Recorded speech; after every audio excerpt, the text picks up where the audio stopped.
You will hear part of a telephone conversation between a customer and a booking agent. First, you have some time to look at questions 1 to 6.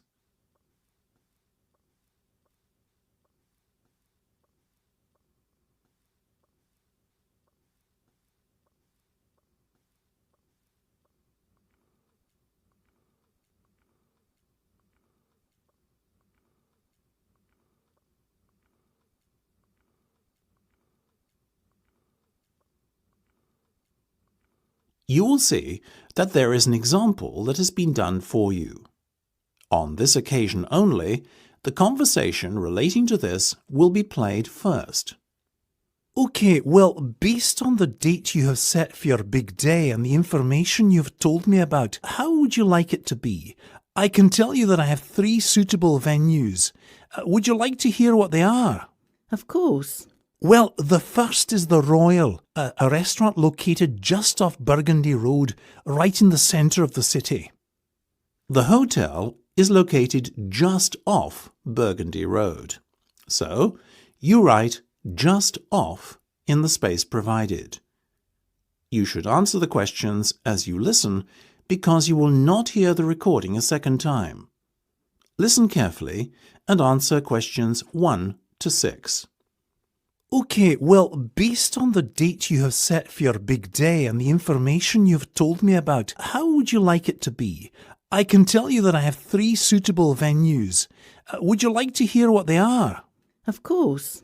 Well, the first is the Royal, a restaurant located just off Burgundy Road, right in the centre of the city. Sounds nice. There's more. The Royal has its own private event room, which can be booked for the entire evening for only £4,000. And the icing on the cake, the price I've quoted you includes catering costs. Wow, that's good. And another perk of booking this restaurant is that it is located in very close proximity to a hotel, the Royal Hotel. Wedding guests who want to stay there overnight will get a special discount on bookings. Right. Well, that's certainly a factor to consider. Though now that I think about it, I've been to the Royal before, and I found the event room rather cramped, with just 100 people inside. My wedding will be attended by more than 200 guests, so perhaps we'll need a bigger venue. What else have you got? We also have Venue 1. That's the establishment adjacent to City Hall. You mentioned that you are looking for more space. Well, you can hire out both rooms in this venue for just under £4,500. That sounds reasonable. I think it is. Very reasonable. There is one slight issue you may have, though. The rooms are on separate floors. Essentially, you will be hiring out both floors of the restaurant for the evening, and your guests will unavoidably have to be separated into 2 groups. That's not ideal, is it? I guess not, but the venue can at least host 250 guests. Plus, did I mention that a wedding band can be provided free of charge? Really? Yes, the restaurant has a very good house band, which is always available for such occasions as part of the package. Before listening to the rest of the conversation, you have some time to look at questions 7 to 10.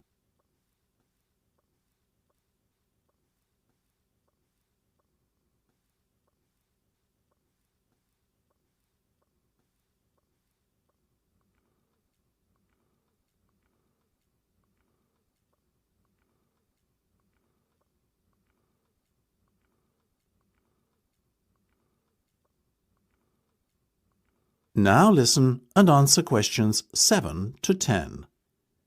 OK, I'll definitely give it some serious thought. Are there any other options, though? There is the Alibi Club 9731. How do you spell that? ALIBI, as in the word alibi. That's what I thought.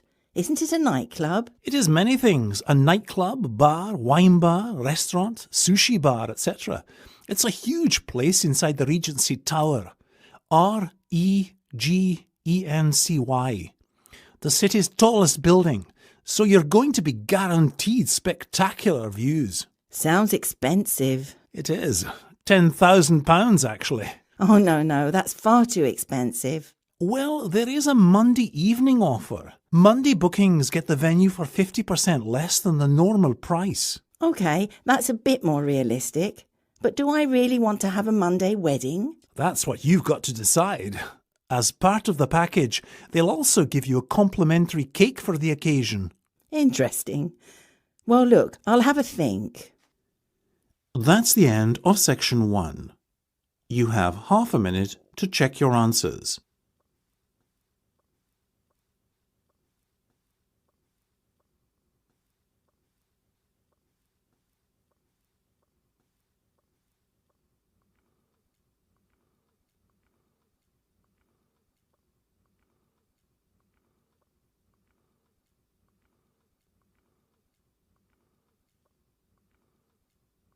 Now turn to section 2. Section 2. You will hear a town planning official talking to a businessman. First, you will have some time to look at questions 11 to 15.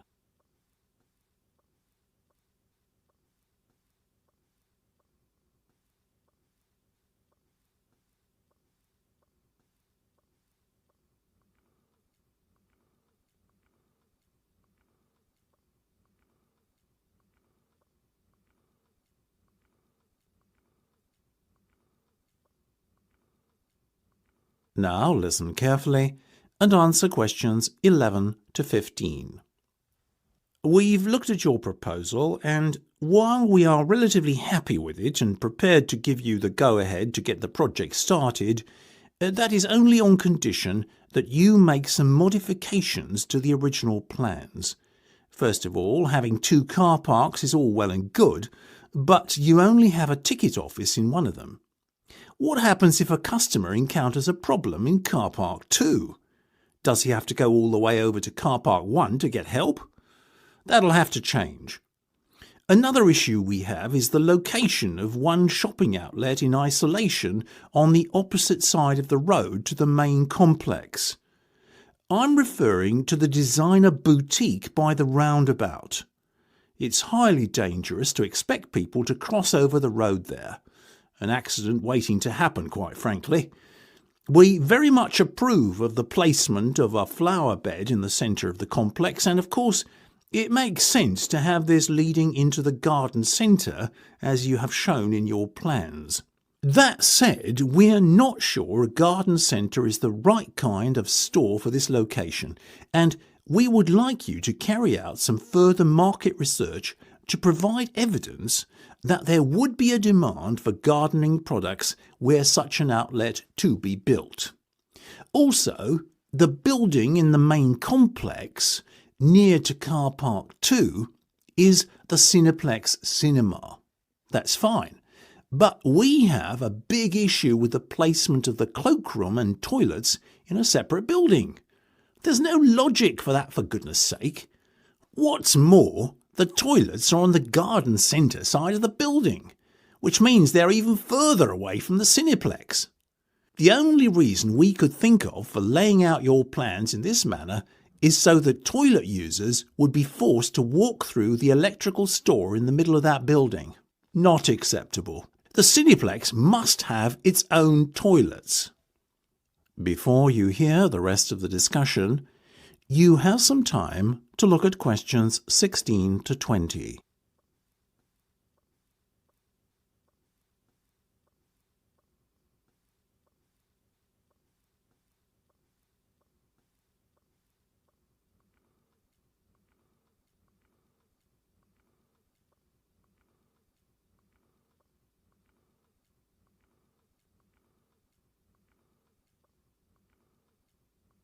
Now listen and answer questions 16 to 20. Other than that, we are fairly happy with your proposal and welcome the fact that your company is eager to invest in our town.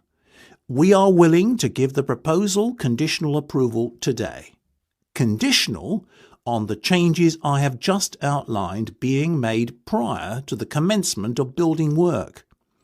At the next town planners meeting, please present your revised plans and the council will then grant the go-ahead for work to begin. As regards your application for grant aid, the Council has rubber-stamped funding of £1.3 million, which is £0.3 million in excess of the amount you applied for. This is a gesture of goodwill on the part of the Council to show you that we are very supportive of your bid to build the Knightsbridge complex here in Newsworth. Of course, the grant aid has some conditions attached to it. First of all, if your business does not remain in operation for 5 years, the grant should be repaid in full. If your business closes within 10 years, half the grant must be refunded. If your business shuts after the 10th and within the first 15 years of operation, you will be expected to return 1/4 of the grant aid. Secondly, you will be required to employ local people to work at the centre where at all possible. Of the 500 employees, 75% should come from within 5 miles of Newsworth, and the other 25% should be within a 25-mile radius of the town. Only under exceptional circumstances, and with the formal approval of the Council, can you employ someone who does not fit the criteria I have just outlined. Now, that's the end of section 2. You have half a minute to check your answers.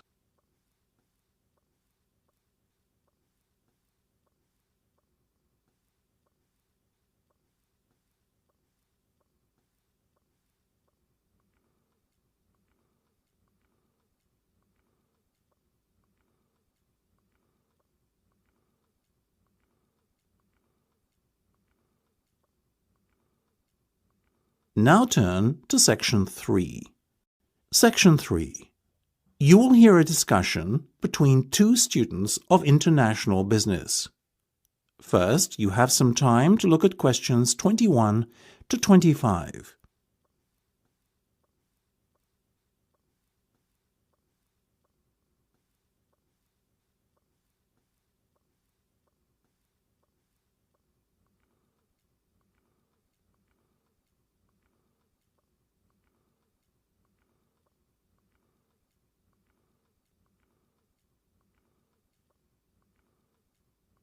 Now listen carefully and answer questions 21 to 25.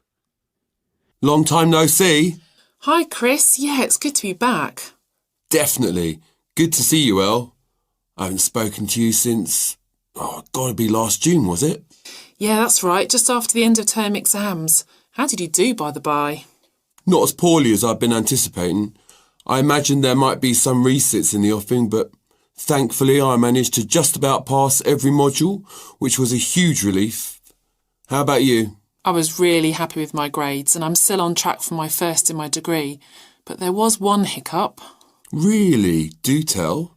Well, I sat the accounting exam with a fever and needless to say didn't do so well. I ended up having to take it again in August. Oh, how terrible. Must have ruined your summer. A little, but it all worked out in the end and I did brilliantly second time round. Well, that's cracking stuff, El. Well done. I'm envious of you. What with your being on course for a first, I'll be lucky to get a 2-2 at the rate I'm going. What percentage are you on overall at the moment? 42. Well, you know, third year only counted for 25% of the overall grade for our degree. Fourth year makes up the rest, so you still have plenty of time to pull out a good grade. You just have to apply yourself a bit more seriously. I know. Perhaps we could get together a study group of some sort. What do you think? Sorry, Chris, I can't. Guess group study isn't everyone's cup of tea then. Never mind. It's not that. I'm all for a bit of group study, but bear in mind that I don't live on campus anymore. So you moved out and got your own place? No, I couldn't find one, so I moved back in with the folks. Now I get the train in from home every day. Takes about half an hour, so it's not so bad. I didn't realise. Shame we won't see so much of you around in the evenings this year then. I know. I'll miss the feel of the campus too. Before you hear the rest of the discussion, you have some time to look at questions 26 to 30.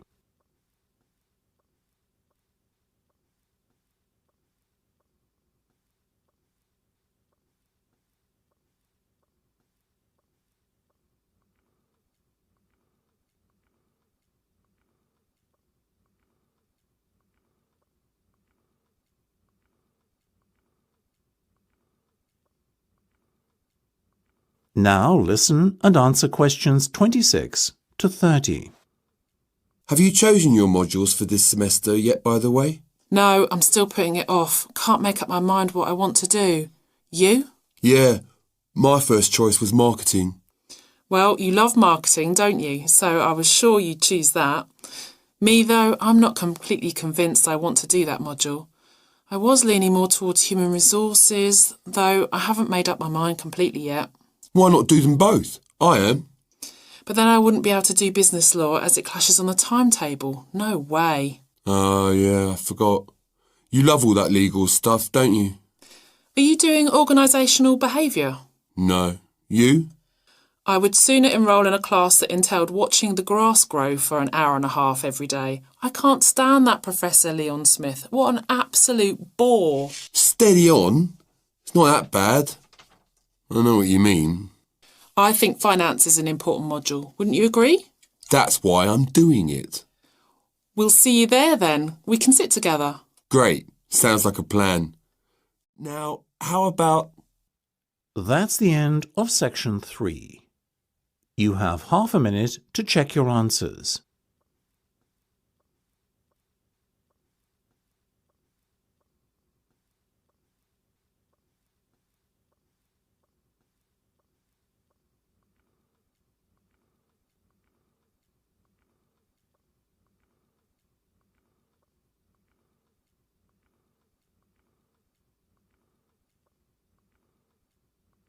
Now turn to Section 4. Section 4. You will hear part of a psychology lecture. First, you have some time to look at questions 31 to 40.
Now listen carefully and answer questions 31 to 40. Is anyone familiar with the term parapraxis? Well, by the looks on your faces, I can surmise that you are not, or that at least if you are not aware of the fact. In actual fact, I'm very confident that all of you have come across parapraxis before, but you may recognise it by its more familiar name, a Freudian slip. A Freudian slip is an error in speech, memory or physical action, which can be interpreted as having occurred on account of some repressed or subconscious wish, conflict or train of thought. Some would pass off these glitches in our speech as slips of the tongue. But in psychoanalysis, a discipline founded by none other than Freud himself, whose name, of course, has lent itself to the term here described, they take on much more significance, and indeed can often give an insight into the speaker's deepest and most suppressed inner thoughts. There is a common misconception, however, that all slips of the tongue can be interpreted as Freudian.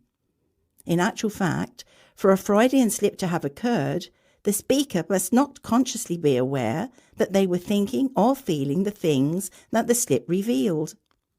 For example, if a man is in love with a woman he knows, but has never told her, and in conversation, when asked by the woman whether he would like to accompany her to a movie, he replies, "I would love you," as opposed to, "I would love to." This is not a Freudian slip. Why? Because the man is consciously aware of his feelings for the woman. They are secret from her, but not from him. For a slip to be truly Freudian, the feelings must be secret from the speaker, as well as the person being spoken to. In other words, the speaker must not consciously be aware of how he feels. Freud believed passionately in the notion that nothing happened by chance, and that the numerous little slips of one sort or another that people make in their speech could be interpreted to reveal something useful in psychoanalytical terms about the speaker. He was convinced, in the particular case of Freudian slips, that they revealed the presence of restrained or repressed intentions. Freud held a similar view of dreams, and indeed is probably most famous for his work on dream analysis. However, the Freudian viewpoint is not without its skeptics. Many cognitive psychologists argue that slips of the tongue can be explained away for a much more simple reason. They are linguistic slips which result on account of poor attention to detail, insufficient knowledge, incomplete sense data, and so on. Another explanation they give for such slips is the influence of locally appropriate response patterns that are strongly primed on account of recent activation or prior usage. That is, we sometimes use the wrong words because they are close to the forefront of our thoughts, having already been used very recently, or having been used in a similar but slightly different context before. Linguists support this view, and also point out that some sentences and phrases even lend themselves to error on account of the fact that they contain archaic or very old and rarely used words, or unusual expressions with forms that can easily be mixed up and confused.